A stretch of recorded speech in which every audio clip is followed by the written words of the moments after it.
রমজান মাস চলে আসলে এদের কার ঘরে যাই পুলিশ। চ ভাই শয়তানের দোকান থেকে পরামর্শ লেগে চ ভাই।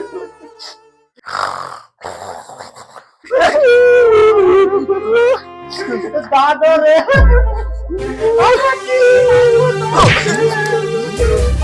কেন রে তোদের কি হলো এত কাঁদছিস কেন?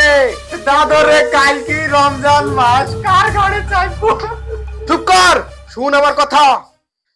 বাবার তাহলে শুন, এখনকার মানুষ ইফতার করছে তা আবার সিগারেট দি, এমনকি আমাদের শয়তান জাতির লোককে সিগারেট খাওয়া শিখাচ্ছে।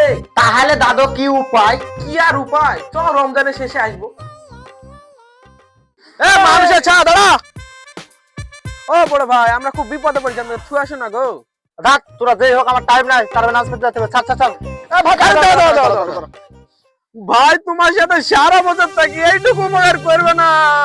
ঠিক আছে, তারপর তাড়াতাড়ি যাবো, তাড়াতাড়ি যাবো। যাবো, যাবো, যাবো।